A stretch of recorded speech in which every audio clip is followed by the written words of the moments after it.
जय माता दी बंधुओं, आपके अपने माँ कात्यायनी संस्कार चैनल में आप सभी का हार्दिक हार्दिक अभिनंदन है। सर्वप्रथम माता पिता गुरुदेव के चरणों में मेरा बारंबार प्रणाम है एवं आप सभी माताओं बहनों भाइयों बंधुओं को सादर जय श्री कृष्णा। बंधुओं, आज श्री शिव महापुराण का विंध्येश्वर संहिता में प्रयाग में सूत जी से मुनियों का तुरंत पाप नाश करने वाले साधन के विषय में प्रश्न पूछा गया है।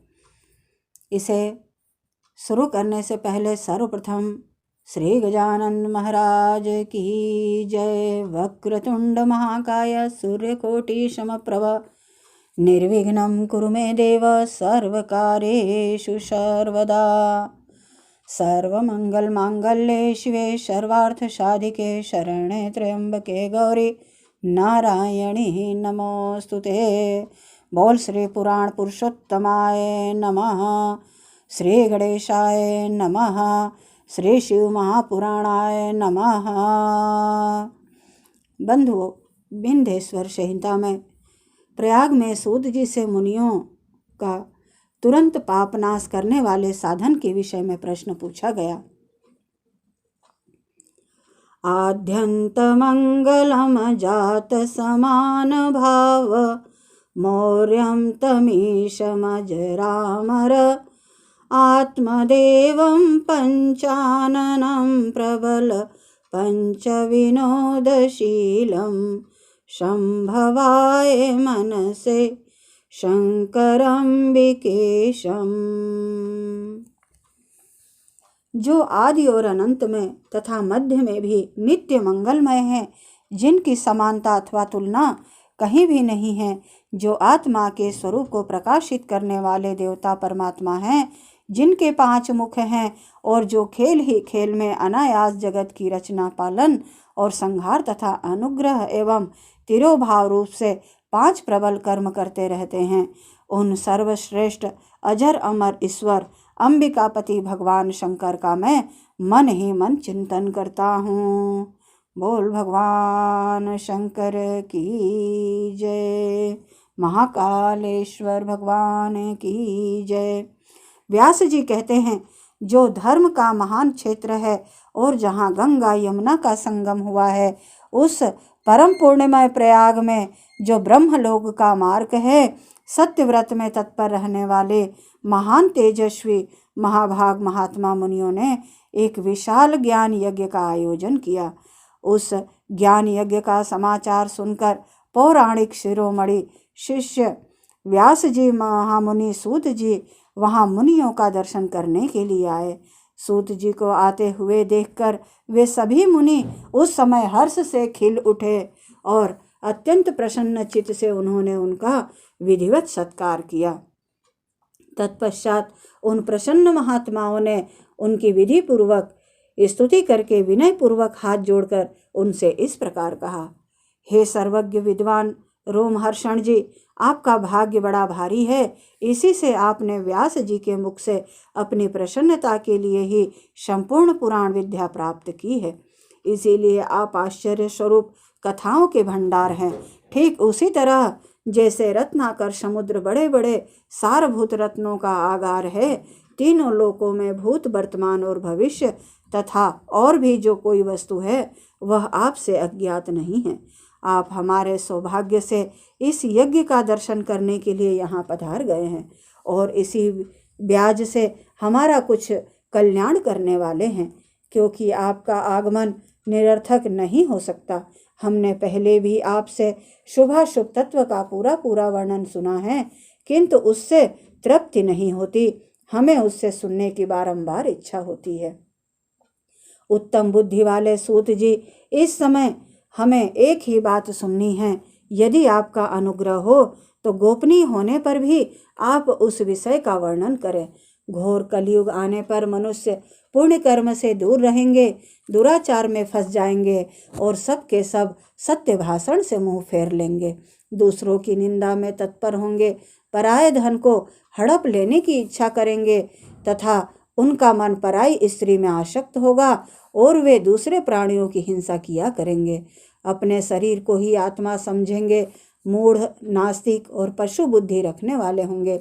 माता पिता से द्वेष रखेंगे, ब्राह्मण लोभ रूपी ग्राह के ग्रास बन जाएंगे, वेद बेचकर जीविका चलाएंगे, धन का उपार्जन करने के लिए ही विद्या का अभ्यास करेंगे और मद से मोहित रहेंगे।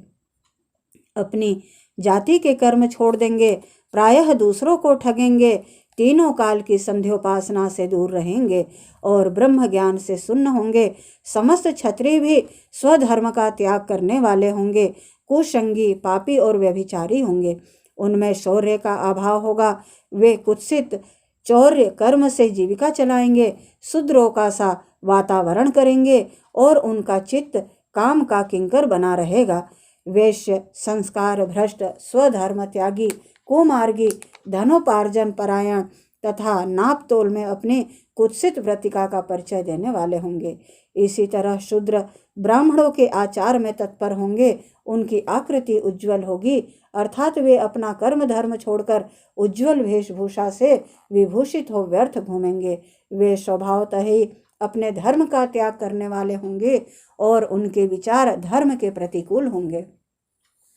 वे कुटिल और द्विज निंदक होंगे, यदि धने हुए तो कुकर्म में लग जाएंगे, विद्वान हुए तो वाद विवाद करने वाले होंगे, अपने को कुलीन मानकर चारों वर्णों के साथ वैवाहिक संबंध स्थापित करेंगे, समस्त वर्णों को अपने संपर्क से भ्रष्ट करेंगे। वे लोग अपनी अधिकार सीमा से बाहर जाकर द्विजोचित सत्कर्मों का अनुष्ठान करने वाले होंगे। कलियुग की स्त्रियां प्रायः सदाचार से भ्रष्ट और पति का अपमान करने वाली होंगी, सास ससुर से द्रोह करेंगी, किसी से भय नहीं मानेंगी, मलिन भोजन करेंगी, कुत्सित हाव भाव में तत्पर होंगी, उनका शील स्वभाव बहुत बुरा होगा और वे अपने पति की सेवा से सदा ही विमुख रहेंगी। सूत जी, इस तरह जिनकी बुद्धि नष्ट हो गई है, जिन्होंने अपने धर्म का त्याग कर दिया है, ऐसे लोगों को इहलोक और परलोक में उत्तम गति कैसे प्राप्त होगी, इसी चिंता से हमारा मन सदा व्याकुल रहता है। परोपकार के समान दूसरा कोई धर्म नहीं है, अतः जिस छोटे से छोटे उपाय से इन सबके पापों का तत्काल नाश हो जाए, उसे इस समय कृपा पूर्वक बताइए, क्योंकि आप समस्त सिद्धांतों के ज्ञाता हैं। व्यास जी कहते हैं, उन भावितात्मा मुनियों की यह बात सुनकर सूत जी मन ही मन भगवान शंकर का स्मरण करके उनसे इस प्रकार बोले। बोलो भगवान शंकर की जय, माँ जगत जननी पार्वती की जय। यहाँ पर सूत जी कहते हैं कि हे साधु महात्माओं, आपने बहुत ही अच्छी बात पूछी है। आपका यह प्रश्न तीनों लोकों का हित करने वाला है। मैं गुरुदेव व्यास का स्मरण करके आप लोगों के स्नेहवश इस विषय का वर्णन करूंगा। आप आदर पूर्वक सुने। सबसे उत्तम जो शिव पुराण है वह वेदांत का सार सर्वस्व है तथा वक्ता और श्रोता का समस्त पाप राशियों से उद्धार करने वाला है।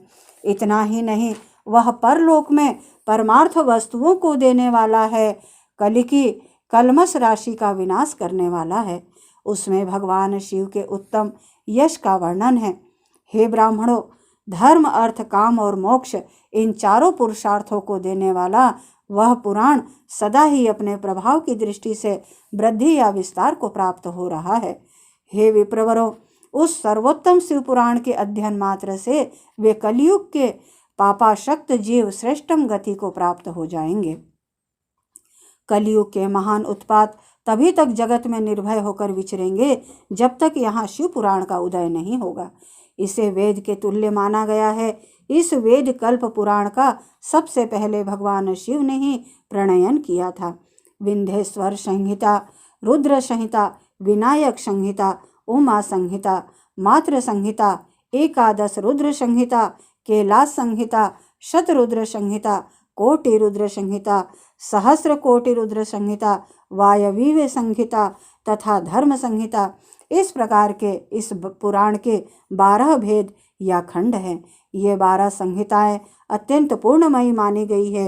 हे ब्राह्मणों, अब मैं उनके श्लोकों की संख्या बता रहा हूँ। आप लोग सब वह आदर पूर्वक सुने।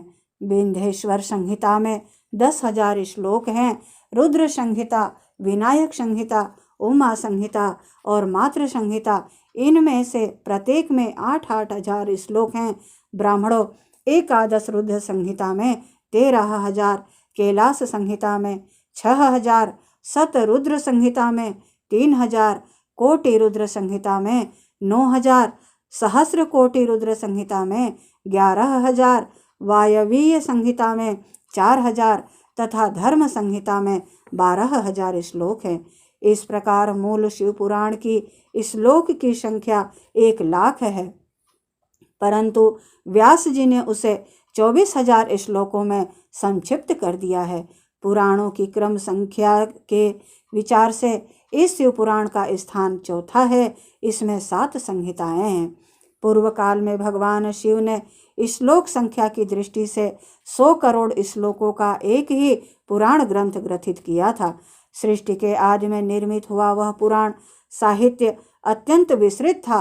फिर द्वापर आदि युगों में द्वैपायन, व्यास आदि महर्षियों ने जब पुराण का 18 भागों में विभाजित कर दिया, उस समय संपूर्ण पुराणों का संक्षिप्त रूप केवल 4,00,000 श्लोकों का ही रह गया। उस समय उन्होंने शिव पुराण का 24,000 श्लोकों में प्रतिपादन किया। यही इसके श्लोकों की संख्या है। यह वेद तुल्य पुराण 7 संहिताओं में बटा हुआ है। इसकी पहली संहिता का नाम विंध्येश्वर संहिता है, दूसरी रुद्र संहिता समझनी चाहिए, तीसरी का नाम शतरुद्र संहिता है, चौथी का कोटि रुद्र संहिता, पांचवी का उमा संहिता, छठी का कैलाश संहिता और सातवीं का नाम वायवी संहिता है। इस प्रकार ये 7 संहिताएं मानी गई हैं। इन 7 संहिताओं से युक्त दिव्य शिव पुराण वेद के तुल्य प्रमाणिक तथा सबसे उत्कृष्ट गति प्रदान करने वाला है। यह निर्मल शिव पुराण भगवान शिव के द्वारा ही प्रतिपादित है। इसे शैव शिरोमणि भगवान व्यास ने संक्षिप्त से संकलित किया है। यह समस्त जीव समुदाय के लिए उपकारक, त्रिविध तापों का नाश करने वाला, तुलना रहित एवं सत्पुरुषों को कल्याण प्रदान करने वाला है। इसमें वेदांत, विज्ञानमय, प्रधान तथा निष्कपट निष्काम धर्म का प्रतिपादन किया गया है। यह पुराण ईर्ष्या रहित, अंतःकरण वाले विद्वानों के लिए जानने की वस्तु है। इसमें श्रेष्ठ मंत्र समूहों का संकलन है तथा धर्म, अर्थ और काम, इस त्रिवर्ग की प्राप्ति के साधन का भी वर्णन है। यह उत्तम शिव पुराण समस्त पुराणों में श्रेष्ठ है। वेद वेदांत के वैद्य रूप से विलसित परम वस्तु परमात्मा का इसमें गान किया गया है। जो बड़े आदर से इसे पढ़ता है और सुनता है, वह भगवान शिव का प्रिय होकर परम गति को प्राप्त कर लेता है। इस प्रकार श्री विंध्येश्वर संहिता का दूसरा अध्याय पूर्ण हुआ। बोलो भगवान शंकर की जय, उमापति महादेव की जय, गजानंद महाराज की जय। अब साध्य, साधन आदि का विचार तथा श्रवण, कीर्तन और मनन, इन 3 साधनों की श्रेष्ठता का प्रतिपादन किया गया है। व्यास जी कहते हैं, सूत जी का यह वचन सुनकर वे सब महर्षि बोले, अब आप हमें वेदांत सार, सर्वस्वरूप अद्भुत शिव पुराण की कथा सुनाइए। सूत जी कहते हैं, आप सब महर्षिगण रोग शोक से रहित कल्याणमय भगवान शिव का स्मरण करके पुराण प्रवर शिव पुराण की, जो वेद के सार तत्व से प्रकट हुआ है, कथा सुनिए।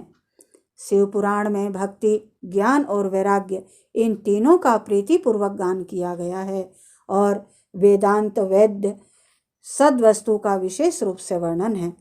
इस वर्तमान कल्प में जब सृष्टि कर्म आरंभ हुआ था, उन दिनों 6 कुलों के महर्षि परस्पर वाद विवाद करते हुए कहने लगे, अमुक वस्तु सबसे उत्कृष्ट है और अमुक नहीं है।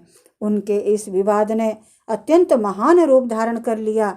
तब वे सब के सब अपनी शंका के समाधान के लिए सृष्टिकर्ता अविनाशी ब्रह्मा जी के पास गए और हाथ जोड़कर विनय भरी वाणी में बोले, प्रभो, आप संपूर्ण जगत को धारण पोषण करने वाले तथा समस्त कारणों के भी कारण हैं। हम यह जानना चाहते हैं कि संपूर्ण तत्वों से परे परात्पर पुराण पुरुष कौन है। परात्पर पुराण पुरुष कौन हैं?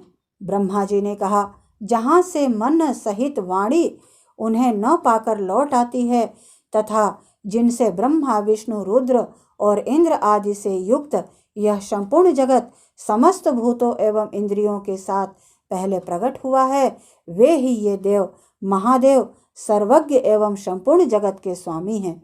ये ही सबसे उत्कृष्ट हैं। भक्ति से ही इनका साक्षात्कार होता है, दूसरे किसी उपाय से इनका दर्शन नहीं होता। रुद्र, हरि, हर तथा अन्य देवेश्वर सदा उत्तम भक्ति भाव से उनका दर्शन करना चाहते हैं। भगवान शिव में भक्ति होने से मनुष्य संसार बंधन से मुक्त हो जाता है। देवता के कृपा प्रसाद से उनमें भक्ति होती है और भक्ति से देवता का कृपा प्रसाद प्राप्त होता है।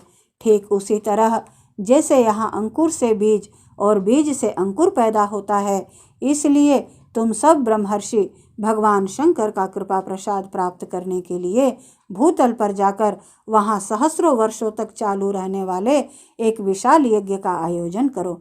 इन यज्ञपति भगवान शिव की ही कृपा से वेदोक्त विद्या के सारभूत साध्य साधन का ज्ञान होता है।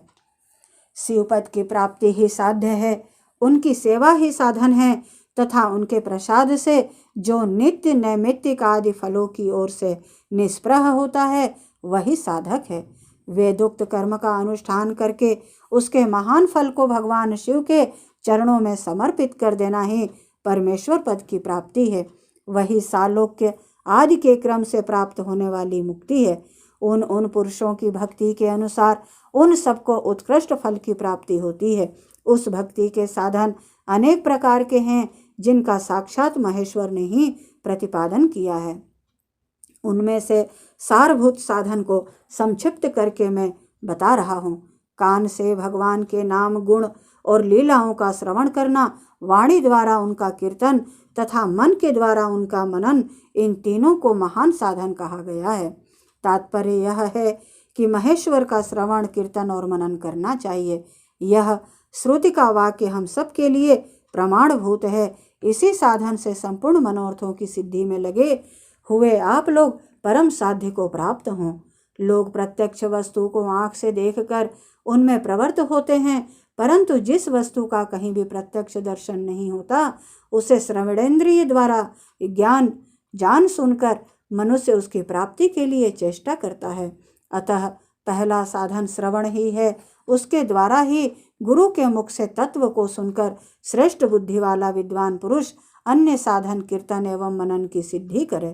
क्रमशः मनन पर्यंत इस साधन की अच्छी तरह साधना कर लेने पर उसके द्वारा शालोक्य आदि के क्रम से धीरे धीरे भगवान शिव का संयोग प्राप्त होता है। पहले सारे अंगों के रोग नष्ट हो जाते हैं, फिर वह सब प्रकार का लौकिक आनंद भी विलीन हो जाता है।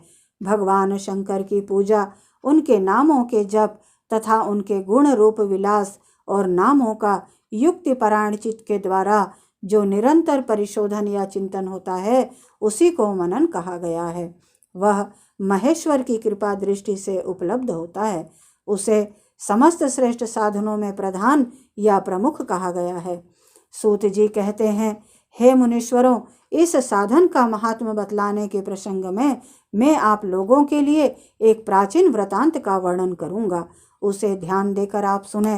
पहले की बात है, पराशर मुनि के पुत्र मेरे गुरु व्यास देव जी सरस्वती नदी के सुंदर तट पर तपस्या कर रहे थे। एक दिन सूर्य तुल्य तेजस्वी विमान से यात्रा करते हुए भगवान सनत कुमार अकस्मात वहां आ पहुंचे। उन्होंने मेरे गुरु को वहां देखा। वे ध्यान में मग्न थे। उससे जगने पर उन्होंने ब्रह्मपुत्र सनत कुमार जी को अपने सामने उपस्थित देखा। देखकर वे बड़े वेग से उठे और उनके चरणों में प्रणाम करके मुनि ने उन्हें अर्घ्य दिया और देवताओं के बैठने योग्य आसन भी अर्पित किया। तब भगवान बड़े प्रसन्न हुए। भगवान सनत कुमार विनीत भाव से खड़े हुए व्यास जी से गंभीर वाणी में बोले, मुने, तुम सत्य वस्तु का चिंतन करो। वह सत्य पदार्थ भगवान शिव ही हैं जो तुम्हारे साक्षात्कार के विषय होंगे। भगवान शंकर का श्रवण, कीर्तन, मनन, ये तीन महत्तर साधन कहे गए हैं। ये तीनों ही वेद सम्मत है। पूर्व काल में मैं दूसरे दूसरे साधनों के संभ्रम में पड़कर घूमता घामता मंदराचल पर जा पहुंचा और वहां तपस्या करने लगा। तदंतर महेश्वर शिव जी की आज्ञा से भगवान नंदिकेश्वर वहां आए। उनकी मुझ पर बड़ी दया थी। वे सबके साक्षी तथा शिवगणों के स्वामी भगवान नंदिकेश्वर मुझे स्नेहपूर्वक मुक्ति का उत्तम साधन बताते हुए बोले, भगवान शंकर का श्रवण, कीर्तन और मनन, ये तीनों साधन वेद सम्मत हैं और मुक्ति के साक्षात कारण हैं।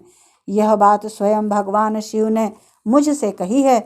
अतः ब्रह्मन, तुम श्रवणादि तीनों साधनों का ही अनुष्ठान करो। व्यास जी से बारंबार ऐसा कहकर अनुगामियों सहित ब्रह्मपुत्र सनत कुमार परम सुंदर ब्रह्मधाम को चले गए। इस प्रकार पूर्व काल के इस उत्तम वृतांत का मैंने संक्षिप्त में वर्णन किया है। ऋषि बोले, सूत जी, श्रवणादि तीन साधनों को अपने मुक्ति का उपाय बताया है, किंतु जो श्रवण आदि तीनों साधनों में असमर्थ हो वह मनुष्य किस उपाय का अवलंबन करके मुक्त हो सकता है? किस साधन भूत कर्म के द्वारा बिना यत्न के ही मोक्ष मिल सकता है? इस प्रकार तीसरा चौथा अध्याय पूर्ण हुआ। बोल भगवान भोलेनाथ की जय, उमापति महादेव की जय, गजानंद महाराज की जय। अब भगवान शिव के लिंग एवं साकार विग्रह की पूजा के रहस्य तथा महत्व का वर्णन का प्रतिपादन किया गया है। सूत जी कहते हैं, शौनक, जो श्रवण, कीर्तन और मनन इन तीनों साधनों के अनुष्ठान में समर्थ न हो वह भगवान शंकर के लिंग एवं मूर्ति की स्थापना करके नित्य उसकी पूजा करे तो संसार सागर से पार हो सकता है। वंचना अथवा छल न करके अपनी शक्ति के अनुसार धन राशि ले जाए और उसे शिवलिंग अथवा शिव मूर्ति की सेवा के लिए समर्पित कर दे। साथ ही निरंतर उस लिंग एवं मूर्ति की पूजा भी करे। उसके लिए भक्ति भाव से मंडप, गोपुर, तीर्थ, मठ एवं क्षेत्र की स्थापना करे तथा उत्सव रचाए। वस्त्र, गंध, पुष्प, धूप, दीप तथा पुआ और शाक आदि व्यंजनों से युक्त भांति भांति के भक्ष्य भोज्य अन्य नैवेद्य के रूप में समर्पित करे। छत्र, ध्वज, व्यजन, चामर तथा अन्य अंगों सहित राजोपचार की भांति सब समान भगवान शिव के लिंग एवं मूर्ति को चढ़ाए। प्रदक्षिणा, नमस्कार तथा यथाशक्ति जप करे। आवाहन से लेकर विसर्जन तक सारा कार्य प्रतिदिन भक्तिभाव से संपन्न करे। इस प्रकार शिवलिंग तथा शिव मूर्ति में भगवान शंकर की पूजा करने वाला पुरुष श्रवण आदि साधनों का अनुष्ठान न करे तो भी भगवान शिव की प्रसन्नता से सिद्धि प्राप्त कर लेता है। पहले के बहुत से महात्मा पुरुष लिंग तथा शिव मूर्ति की पूजा करने मात्र से भवबंधन से मुक्त हो चुके हैं। तब ऋषियों ने पूछा, मूर्ति में ही सर्वत्र देवताओं की पूजा होती है, लिंग में नहीं, परंतु भगवान शिव की पूजा सब जगह मूर्ति में और लिंग में ही की जाती है, आखिर ऐसा क्यों? सूत जी ने कहा, मुनीश्वरों, तुम्हारा यह प्रश्न तो बड़ा ही पवित्र और अत्यंत अद्भुत है। इस विषय में महादेव जी ही वक्ता हो सकते हैं। दूसरा कोई पुरुष कभी और कहीं भी इसका प्रतिपादन नहीं कर सकता है। इस प्रश्न के समाधान के लिए भगवान शिव ने जो कुछ कहा है और उसे मैंने गुरु जी के मुख से जिस प्रकार सुना है उसी तरह क्रमशः वर्णन करूंगा। एकमात्र भगवान शिव ही ब्रह्म रूप होने के कारण निष्कल निराकार कहे गए हैं। रूपवान होने के कारण उन्हें सकल भी कहा गया है, इसीलिए वे सकल और निष्कल दोनों हैं। शिव के निष्कल निराकार होने के कारण ही उनकी पूजा का आधारभूत लिंग भी निराकार ही प्राप्त हुआ है, अर्थात शिवलिंग शिव के निराकार स्वरूप का प्रतीक है। इसी तरह शिव के शकल या साकार होने के कारण उनकी पूजा का आधारभूत विग्रह साकार प्राप्त होता है, अर्थात शिव का साकार विग्रह उनके साकार स्वरूप का प्रतीक होता है। सकल और अकल समस्त अंग आकार सहित साकार और अंक साकार से सर्वथा रहित निराकार रूप होने से ही वे ब्रह्म शब्द से कहे जाने वाले परमात्मा हैं। यही कारण है कि सब लोग लिंग निराकार और मूर्ति साकार दोनों में ही सदा भगवान शिव की पूजा करते हैं। शिव से भिन्न जो दूसरे दूसरे देवता हैं वे साक्षात ब्रह्म नहीं हैं, इसलिए कहीं भी उनके लिए निराकार लिंग नहीं उपलब्ध होता। पूर्व काल में बुद्धिमान ब्रह्मपुत्र सनत कुमार मुनि ने मंद्राचल पर नंदिकेश्वर से इसी प्रकार का प्रश्न किया था। सनत कुमार बोले, भगवान शिव से भिन्न जो देवता हैं उन सब की पूजा के लिए सर्वत्र प्रायः बैर मूर्ति मात्र ही अधिक संख्या में देखा और सुना जाता है।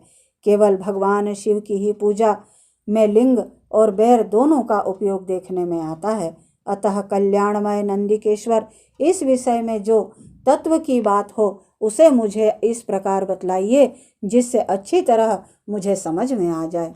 नंदिकेश्वर जी कहते हैं, हे निष्पाप ब्रह्म कुमार, आपके इस प्रश्न का हम जैसे लोगों के द्वारा कोई उत्तर नहीं दिया जा सकता, क्योंकि यह गोपनीय विषयक है और लिंग साक्षात ब्रह्म का प्रतीक है। तथापि आप शिव भक्त हैं, इसलिए इस विषय में भगवान शिव ने जो कुछ बताया है उसे ही आपके समक्ष कहता हूँ। भगवान शिव ब्रह्म स्वरूप और निष्कल निराकार हैं, इसीलिए उन्हीं की पूजा में निष्कल लिंग का उपयोग होता है। संपूर्ण वेदों का यही मत है। सनत कुमार जी बोले, महाभाग योगेंद्र, आपने भगवान शिव तथा दूसरे देवताओं के पूजन में लिंग और बैर के प्रचार का जो रहस्य विभाग पूर्वक बताया है वह यथार्थ है। इसलिए लिंग और बैर आदि की उत्पत्ति का जो उत्तम वृतांत है उसी को मैं इस समय सुनना चाहता हूँ। लिंग के प्राकट्य का रहस्य सूचित करने वाला प्रसंग मुझे सुनाइए। इसके उत्तर में नंदिकेश्वर ने भगवान महादेव के निष्कल स्वरूप लिंग के आविर्भाव का प्रसंग सुनाना आरंभ किया। उन्होंने ब्रह्मा तथा विष्णु के विवाद, देवताओं की व्याकुलता एवं चिंता, देवताओं का दिव्य कैलाश पर गमन, उनके द्वारा चंद्रशेखर महादेव जी का स्तवन, देवताओं से प्रेरित हुए महादेव जी का ब्रह्मा और विष्णु के विवाद स्थल में आगमन तथा दोनों के बीच में निष्कल आदि अंतरहित भीषण अग्नि स्तंभ के रूप में उनका आविर्भाव आदि प्रसंगों की कथा कही। तदंतर श्री ब्रह्मा और विष्णु दोनों के द्वारा उस ज्योतिर्मय स्तंभ की ऊंचाई और गहराई का थाह लेने की चेष्टा एवं केतकी पुष्प के शाप, वरदान आदि के प्रसंग भी सुनाए। यह अध्याय पूर्ण हुआ। बोल महाकाल भगवान की जय। शिव गजानंद गौरा मैया की जय। अब महेश्वर का ब्रह्मा और विष्णु को अपने निष्कल और सकल स्वरूप का परिचय देते हुए लिंग पूजन का महत्व बताना। यहाँ पर नंदिकेश्वर जी कहते हैं, तदंतर वे दोनों ब्रह्मा और विष्णु भगवान शंकर को प्रणाम करके दोनों हाथ जोड़कर उनके दाएं बाएं भाग में चुपचाप खड़े हो गए। फिर उन्होंने वहां साक्षात प्रकट पूज्यनीय महादेव जी को श्रेष्ठ आसन पर स्थापित करके पवित्र पुरुष वस्तुओं द्वारा उनका पूजन किया। दीर्घकाल तक अविकृत भाव से सुस्थिर रहने वाली वस्तुओं को पुरुष वस्तु कहते हैं और अल्पकाल तक ही टिकने वाली क्षणभंगुर वस्तुएं प्राकृत वस्तु कहलाती हैं। इस तरह वस्तु के ये दो भेद जानने चाहिए। किन पुरुष वस्तुओं से उन्होंने भगवान शिव का पूजन किया यह बतलाया जाता है। हार, नूपुर, केयूर, किरीट, मणिमय कुंडल, यज्ञोपवीत, उत्तरीय वस्त्र, पुष्प, माला, रेशमी वस्त्र, हार, मुद्रिका, पुष्प, तांबूल, कपूर, चंदन एवं अगरू का अनुलेप, धूप, दीप, श्वेत छत्र, व्यंजन, ध्वजा, चंवर तथा अन्यान्य दिव्य उपहारों द्वारा जिसका वैभव वाणी और मन की पहुँच से परे था, जो केवल पशुपति परमात्मा के ही योग्य थे और जिन्हें पशु बुद्ध जीव कदापि नहीं पा सकते थे, उन दोनों ने अपने स्वामी महेश्वर का पूजन किया। सबसे पहले वहां ब्रह्मा और विष्णु ने भगवान शंकर की पूजा की। इससे प्रसन्न हो भक्तिपूर्वक भगवान शिव ने वहां नम्र भाव से खड़े हुए उन दोनों देवताओं से मुस्कुरा कर कहा। महेश्वर बोले, पुत्रों, आज का दिन एक महान दिन है। इसमें तुम्हारे द्वारा जो आज मेरी पूजा हुई है, इससे मैं तुम लोगों पर बहुत प्रसन्न हूँ। इसी कारण यह दिन परम पवित्र और महान से महान होगा। आज की यह तिथि शिवरात्रि के नाम से विख्यात होकर मेरे लिए परम प्रिय होगी। इसके समय में जो लोग मेरे लिंग, निष्कल, अंग आकृति से रहित निराकार स्वरूप के प्रतीक बैर, सकल साकार रूप के प्रति विग्रह की पूजा करेगा, वह पुरुष जगत की सृष्टि और पालन आदि के कार्य भी कर सकता है। जो शिवरात्रि को दिन रात निराहार एवं जितेंद्रिय रहकर अपनी शक्ति के अनुसार निश्चल भाव से मेरी यथोचित पूजा करेगा, उसको मिलने वाले फल का वर्णन सुनो। 1 वर्ष तक निरंतर मेरी पूजा करने पर जो फल मिलता है, वह सारा फल केवल शिवरात्रि को मेरा पूजन कर लेने से मनुष्य तत्काल प्राप्त कर लेता है। जैसे पूर्ण चंद्रमा का उदय समुद्र की वृद्धि का अवसर है, उसी प्रकार यह शिवरात्रि तिथि मेरे धर्म की वृद्धि का समय है। इस तिथि में मेरी स्थापना आदि का मंगलमय उत्सव होना चाहिए।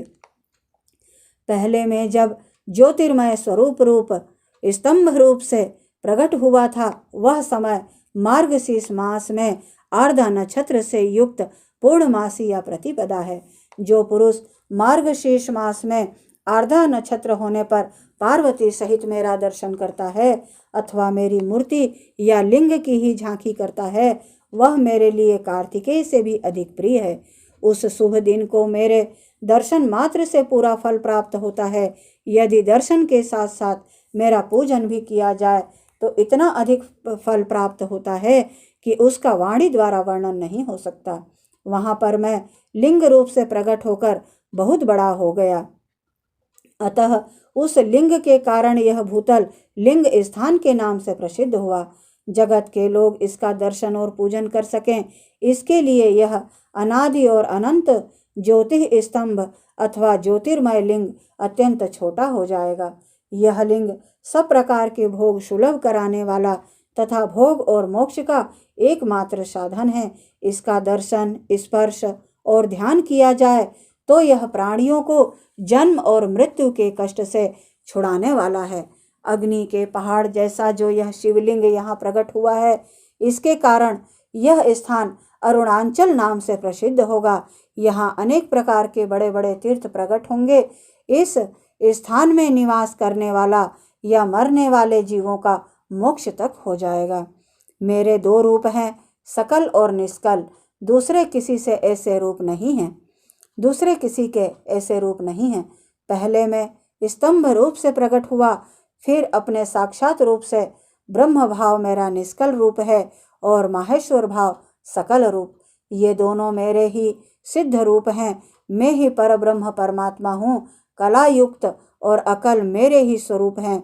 ब्रह्म रूप होने के कारण मैं ईश्वर भी हूँ और जीवों पर अनुग्रह करना आज मेरा कार्य है। ब्रह्म और केशव मैं सबसे बृहत और जगत की वृद्धि करने वाला होने के कारण ब्रह्म कहलाता हूँ और सर्वत्र समरूप से स्थित और व्याप्त होने से ही मैं सबकी आत्मा हूँ। सर्ग से लेकर अनुग्रह तक आत्मा या ईश्वर से भिन्न जो जगत संबंधी 5 कृत्य हैं, वे सदा मेरे ही हैं।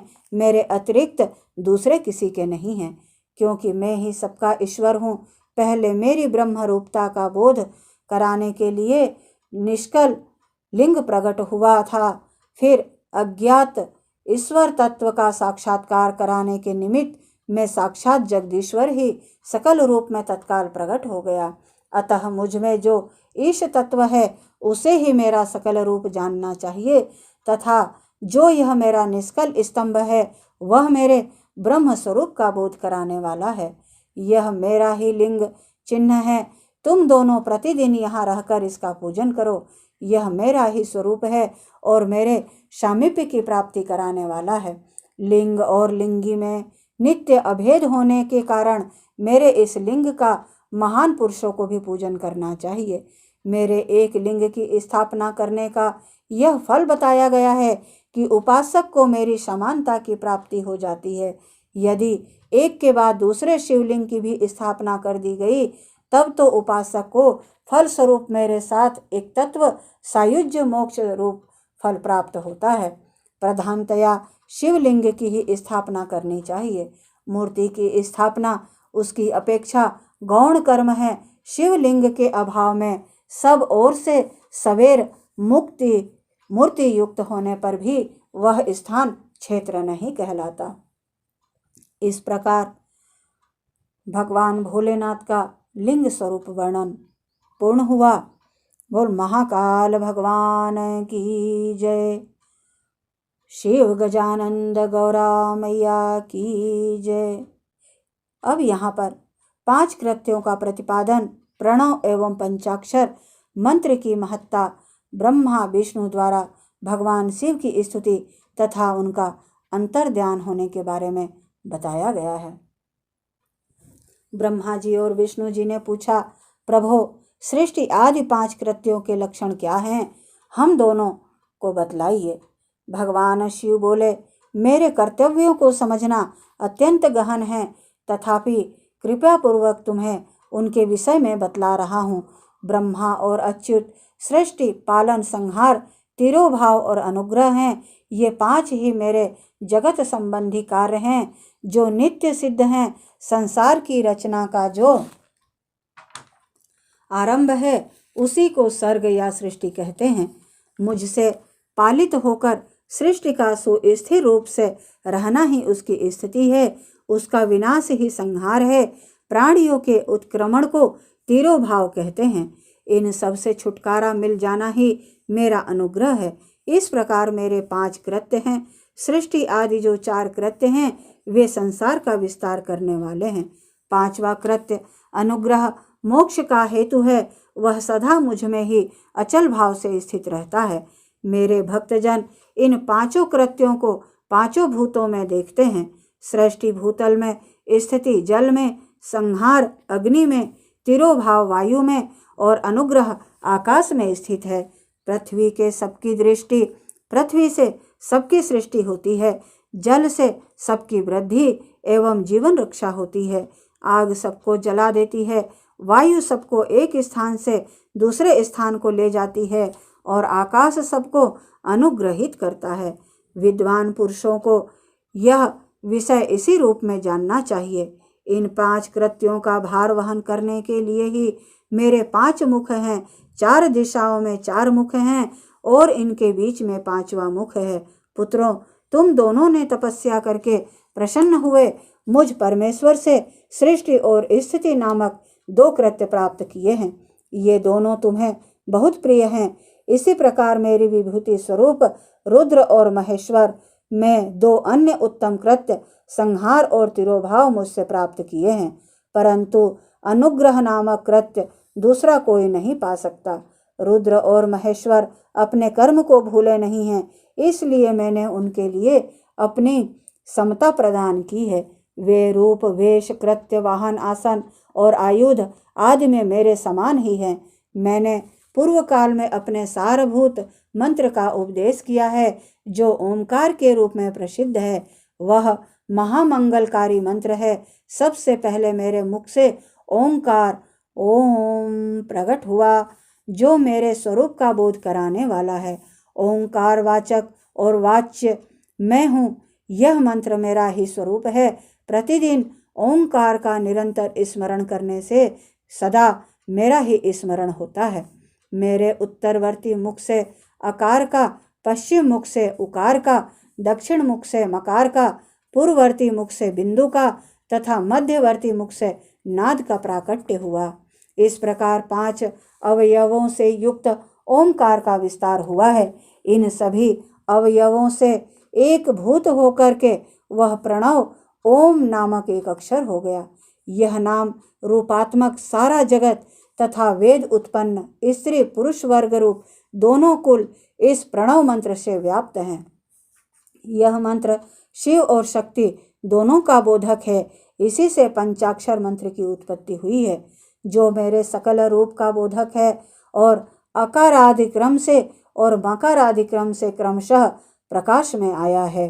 ओम नमः शिवाय। ओम नमः शिवाय। यह पंचाक्षर मंत्र है। इस पंचाक्षर मंत्र से मात्र का वर्ण प्रकट हुए हैं। जो 5 भेद वाले हैं उसी से सीरो मंत्र सहित त्रिपदा गायत्री का प्राकट्य हुआ है। उस गायत्री से संपूर्ण वेद प्रकट हुए और उन वेदों से करोड़ों मंत्र निकले हैं। उन मंत्रों से भिन्न भिन्न कार्यों की सिद्धि होती है, परंतु इस प्रणव एवं पंचाक्षर से संपूर्ण मनोरथों की सिद्धि होती है। इस मंत्र समुदाय से भोग और मोक्ष दोनों सिद्ध होते हैं।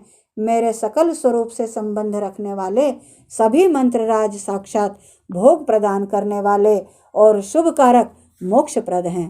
नंदिकेश्वर जी कहते हैं, तदंतर जगदम्बा पार्वती जी के साथ बैठे हुए गुरुवर महादेव जी ने उत्तराभिमुख बैठे हुए ब्रह्मा और विष्णु को पर्दा करने वाले वस्त्र से आच्छादित करके उनके मस्तक पर अपना कर कमल रखकर धीरे धीरे उच्चारण करके उन्हें उत्तम मंत्र का उपदेश किया।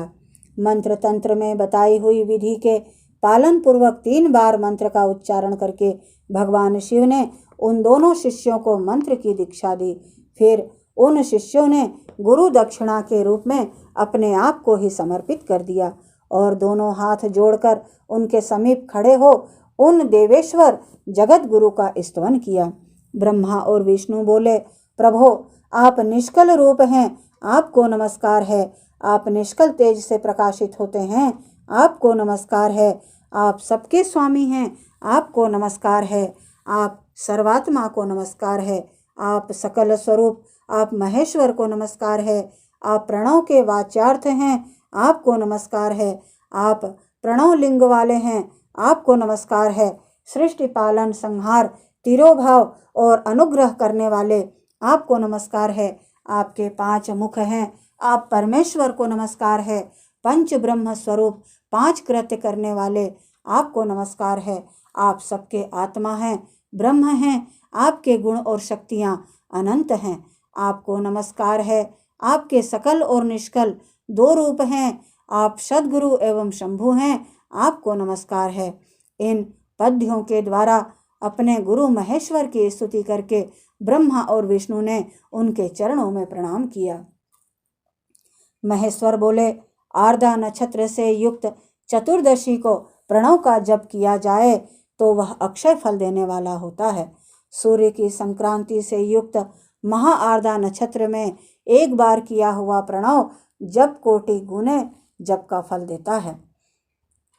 मृगशिरा नक्षत्र का अंतिम भाग तथा पुनर्वसु का आदि भाग पूजा, होम और तर्पण आदि के लिए सदा आर्द्रा के समान ही होता है।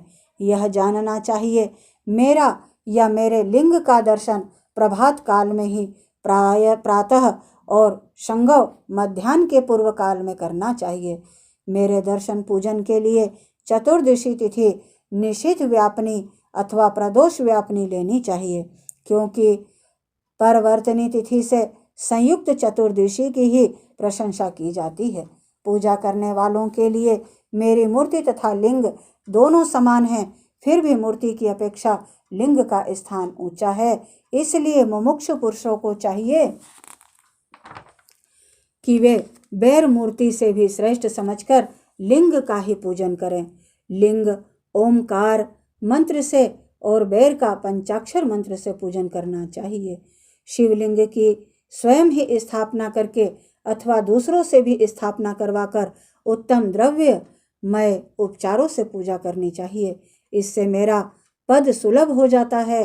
इस प्रकार उन दोनों शिष्यों को उपदेश देकर भगवान शिव वहाँ अंतर ध्यान हो गए।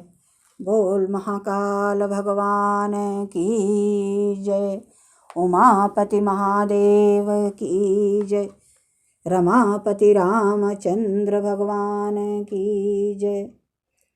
अब शिवलिंग की स्थापना, उसके लक्षण और पूजन की विधि का वर्णन तथा शिवपद की प्राप्ति कराने वाले सत्कर्मों का विवेचन किया गया है। ऋषियों ने पूछा, सूत जी, शिवलिंग की स्थापना कैसे करनी चाहिए, उसका लक्षण क्या है तथा उसकी पूजा कैसे करनी चाहिए, किस देश काल में करनी चाहिए और किस द्रव्य से उसके निर्माण होना चाहिए। ऋषि कहते हैं कि किस देश काल में हमें भगवान शिव की पूजा करनी चाहिए तथा किस द्रव्य के द्वारा उसका निर्माण होना चाहिए। सूत जी कहते हैं, महर्षियों, मैं तुम लोगों के लिए इस विषय का वर्णन करता हूँ, ध्यान देकर सुनो और समझो। अनुकूल एवं शुभ समय में किसी पवित्र तीर्थ में, नदी आदि के तट पर अपनी रुचि के अनुसार ऐसी जगह शिवलिंग की स्थापना करनी चाहिए जहाँ नित्य पूजन हो सके। पार्थिव द्रव्य से, जलमय द्रव्य से अथवा तेजस पदार्थ से अपनी रुचि के अनुसार कल्पोक्त लक्षणों से युक्त शिवलिंग का निर्माण करके उसकी पूजा करने से उपासकों को उस पूजन का पूरा पूरा फल प्राप्त होता है। संपूर्ण शुभ लक्षणों से युक्त शिवलिंग आदि की पूजा की जाए तो वह तत्काल पूजा का फल देने वाला होता है। यदि चल प्रतिष्ठा करनी हो तो इसके लिए छोटा सा शिवलिंग अथवा विग्रह श्रेष्ठ माना जाता है, और यदि अचल प्रतिष्ठा करनी हो तो स्थूल शिवलिंग अथवा विग्रह अच्छा माना गया है। उत्तम लक्षणों से युक्त शिवलिंग की पीठ सहित स्थापना करनी चाहिए। शिवलिंग का पीठ मंडलाकार, गोल, चौकोर, त्रिकोण अथवा खाट के पाए की भांति ऊपर नीचे मोटा और बीच में पतला होना चाहिए। ऐसा लिंग पीठ महान फल देने वाला होता है। पहले मिट्टी से, प्रस्तर आदि से अथवा लोहे आदि से शिवलिंग का स्थापना करनी चाहिए। जिस द्रव्य से शिवलिंग का निर्माण हो उसी से उसका पीठ भी बनाना चाहिए।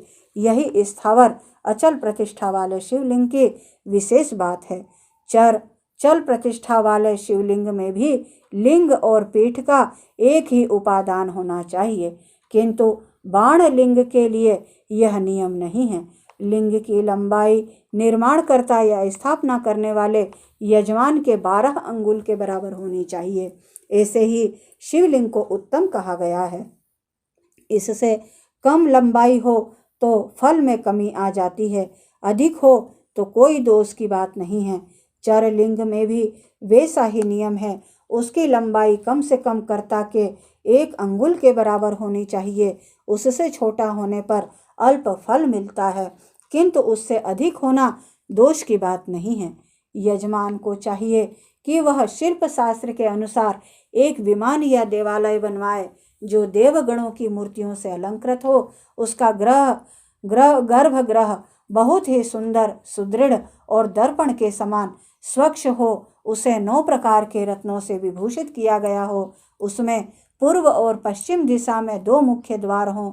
जहाँ शिवलिंग की स्थापना करनी हो उस स्थान के गर्त में नीलम, लाल वैदुर्य, श्याम मरकत, मोती, मूंगा, गोमेद और हीरा, इन 9 रत्नों को तथा अन्य महत्वपूर्ण द्रव्यों को वैदिक मंत्रों के साथ छोड़े। सद्योजात आदि 5 वैदिक मंत्रों द्वारा शिवलिंग का 5 स्थानों में क्रमशः पूजन करके अग्नि में हविष्य की अनेक आहुतियां दे और परिवार सहित मेरी पूजा करके गुरु स्वरूप आचार्य को धन से तथा भाई बंधुओं को मन चाही वस्तुओं से संतुष्ट करे। याचक को जड़, सुवर्ण, ग्रह एवं भू संपत्ति तथा चेतन गो आदि वैभव प्रदान करें। स्थावर जंगम सभी जीवों को यत्न पूर्वक संतुष्ट करके एक गड्ढे में सुवर्ण तथा 9 प्रकार के रत्न भरकर सद्यो जाति वैदिक मंत्रों का उच्चारण करके परम कल्याणकारी महादेव जी का ध्यान करें। तत्पश्चात नाद घोष से युक्त महामंत्र ओमकार ओम का उच्चारण करके उक्त गड्ढे में शिवलिंग की स्थापना करके उसे पीठ से संयुक्त करे। इस प्रकार पीठ युक्त लिंग की स्थापना करके उसे नित्य लेप दीर्घ काल तक टिके रहने वाले मसाले से जोड़कर स्थिर करे। इसी प्रकार वहाँ परम सुंदर बैर मूर्ति की भी स्थापना करनी चाहिए। सारांश यह है कि भूमि संस्कार आदि की सारी विधि जैसे लिंग प्रतिष्ठा के लिए कही गई है वैसे ही बैर मूर्ति प्रतिष्ठा के लिए भी समझनी चाहिए। अंतर इतना ही है कि लिंग प्रतिष्ठा के लिए प्रणव मंत्र के उच्चारण का विधान है, परंतु बैर की प्रतिष्ठा पंचाक्षर मंत्र से करनी चाहिए। जहाँ लिंग की प्रतिष्ठा हुई है वहाँ भी उत्सव के लिए 12 सवारी बाहर सवारी निकालने आदि के निमित्त बैर मूर्ति को रखना आवश्यक है। बैर को बाहर से भी लिया जा सकता है, उसे गुरुजनों से ग्रहण करें। बाह्य बैर वहीं लेने योग्य है जो साधु पुरुषों द्वारा पूजित हो। इस प्रकार लिंग में और बैर में भी की हुई महादेव जी की पूजा शिवपद प्रदान करने वाली होती है। स्थावर और जंगम के भेद से लिंग भी दो प्रकार का कहा गया है। वृक्ष लता आदि को स्थावर लिंग कहते हैं और कृमि कीट आदि को जंगम लिंग। स्थावर लिंग की सींचने आदि के द्वारा सेवा करनी चाहिए और जंगम लिंग को आहार एवं जल आदि देकर तृप्त करना उचित है। उन स्थावर जंगम जीवों को सुख पहुँचाने में अनुरक्त होना भगवान शिव का पूजन है, ऐसा विद्वान पुरुष मानते हैं। यूँ चराचर जीवों को ही भगवान शंकर के प्रतीक मानकर उनका पूजन करना चाहिए। इस तरह महालिंग की स्थापना करके विविध उपचारों द्वारा उसका पूजन करें। अपनी शक्ति के अनुसार नित्य पूजा करनी चाहिए तथा देवालय के पास ध्वजारोपण आदि करना चाहिए। शिवलिंग साक्षात शिव का पद प्रदान करने वाला है अथवा चरलिंग में षोडशोपचार द्वारा यथोचित रीति से क्रमशः पूजन करें। यह पूजन भी शिव पद प्रदान करने वाला है। आवाहन, आसन, अर्ध, पाद्य, पाद्यांग, आचमन, अभ्यंग पूर्वक स्नान, वस्त्र एवं यज्ञोपवीत, गंध, पुष्प, धूप, दीप, नैवेद्य, तांबूल, समर्पण, नीराजन, नमस्कार और विसर्जन, ये 16 उपचार हैं। अथवा अर्ध से लेकर नैवेद्य तक विधिवत पूजन करें। अभिषेक, नैवेद्य, नमस्कार और तर्पण, ऐसा कहते हैं। अभिषेक, नैवेद्य, नमस्कार और तर्पण ये सब यथाशक्ति नित्य करना चाहिए। इस तरह किया हुआ शिव का पूजन शिव पद की प्राप्ति कराने वाला होता है। अथवा किसी मनुष्य के द्वारा स्थापित शिवलिंग में, ऋषियों द्वारा स्थापित शिवलिंग में, देवताओं द्वारा स्थापित शिवलिंग में, अपने आप प्रकट हुए स्वयंभू लिंग में तथा अपने द्वारा नूतन स्थापित हुए शिवलिंग में भी उपचार समर्पण पूर्वक जैसे तैसे पूजन करने से या पूजन की सामग्री देने से भी मनुष्य ऊपर जो कुछ कहा गया है वह सारा फल प्राप्त कर लेता है। क्रमशः परिक्रमा और नमस्कार करने से भी शिवलिंग शिव पद की प्राप्ति कराने वाला होता है। यदि नियम पूर्वक शिवलिंग का दर्शन मात्र कर लिया जाए तो वह भी कल्याणप्रद होता है। मिट्टी, आटा, गाय के गोबर, फूल, कनेर, पुष्प, फल, गुड़, मक्खन, भस्म अथवा अन्न से भी अपनी रुचि के अनुसार शिवलिंग बनाकर तदनुसार उसका पूजन करे।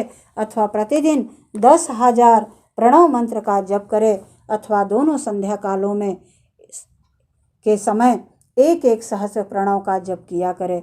यह क्रम भी शिव पद की प्राप्ति कराने वाला है, ऐसा जानना चाहिए। जप काल में मकारांत प्रणव का उच्चारण मन की शुद्धि करने वाला होता है। समाधि में मानसिक जप का विधान होता है तथा अन्य सब समय भी उपांशु जप ही करना चाहिए। नाद और बिंदु से युक्त ओमकार के प्रणव उच्चारण को विद्वान पुरुष समान प्रणव कहते हैं। यदि प्रतिदिन आदर पूर्वक 10,000 पंचाक्षर मंत्र का जप किया जाए अथवा दोनों संध्याओं के समय 1-1 सहस्र का ही जप किया जाए तो उसे शिव पद की प्राप्ति कराने वाला समझना चाहिए। ब्राह्मणों के लिए आदि में प्रणव से युक्त पंचाक्षर मंत्र अच्छा बताया गया है। कलश से किया हुआ स्नान, मंत्र की दीक्षा, मातृकाओं का न्यास, सत्य से पवित्र अंतःकरण वाला ब्राह्मण तथा ज्ञानी गुरु, इन सबको उत्तम माना गया है। द्विजों के लिए नमः शिवाय के उच्चारण का विधान है। द्विजेतरों के लिए अंत में नमः पद के प्रयोग की विधि है, अर्थात वे शिवाय नमः इस मंत्र का उच्चारण करें। स्त्रियों के लिए भी कहीं कहीं विधि पूर्वक नमो अंत उच्चारण का ही विधान है, अर्थात वे भी शिवाय नमः का ही जप करें। कोई कोई ऋषि ब्राह्मण की स्त्रियों के लिए नमः पूर्वक शिवाय के जप की अनुमति देते हैं, अर्थात वे नमः शिवाय का जप करें। पंचाक्षर मंत्र का 5 करोड़ जप करके मनुष्य भगवान शिव के समान हो जाता है। 1, 2, 3 अथवा 4 करोड़ का जप करने से क्रमशः ब्रह्मा, विष्णु, रुद्र तथा महेश्वर पद को प्राप्त कर लेता है। अथवा मंत्र में जितने अक्षर हैं उनका पृथक पृथक 1-1 लाख जप करे, अथवा समस्त अक्षरों का एक साथ ही जितने अक्षर हों उतने लाख जप करे। इस तरह के जप को शिव पद की प्राप्ति कराने वाला समझना चाहिए। यदि 1000 दिनों में प्रतिदिन 1,000,000 जप करके क्रम से पंचाक्षर मंत्र का 10 लाख जप पूरा कर लिया जाए तो प्रतिदिन ब्राह्मण भोजन कराया जाए तो उस मंत्र से अभिष्ट कार्य की सिद्धि होने लगती है। ब्राह्मण को चाहिए कि वह प्रतिदिन प्रातःकाल 1008 बार गायत्री का जप करे। ऐसा होने पर गायत्री क्रमशः शिव का पद प्रदान करने वाली होती है। वेद मंत्रों और वैदिक सूक्तों का भी नियम पूर्वक जप करना चाहिए। वेदों का पारायण भी शिव पद की प्राप्ति कराने वाला है, ऐसा जानना चाहिए। अन्यान्य जो बहुत से मंत्र हैं उनका भी जितने अक्षर हों उतने लाख जप करें। इस प्रकार जो यथाशक्ति जप करता है वह क्रमशः शिव पद मोक्ष प्राप्त कर लेता है। अपनी रुचि के अनुसार किसी एक मंत्र को अपनाकर मृत्यु पर्यंत प्रतिदिन उसका जप करना चाहिए। अथवा ओम ओम इस मंत्र का प्रतिदिन 1,000,000 जप करना चाहिए। ऐसा करने पर भगवान शिव की आज्ञा से संपूर्ण मनोरथों की सिद्धि होती है। जो मनुष्य भगवान शिव के लिए फुलवाड़ी या बगीचे आदि लगाता है तथा शिव के सेवा कार्य के लिए मंदिर में झाड़ने बुहारने के आदि की व्यवस्था करता है, वह इस पुण्य कर्म को करके शिव पद प्राप्त कर लेता है। भगवान शिव के जो काशी आदि क्षेत्र हैं उनमें भक्ति पूर्वक नित्य निवास करे, वह जड़ चेतन सभी को भोग और मोक्ष देने वाला होता है।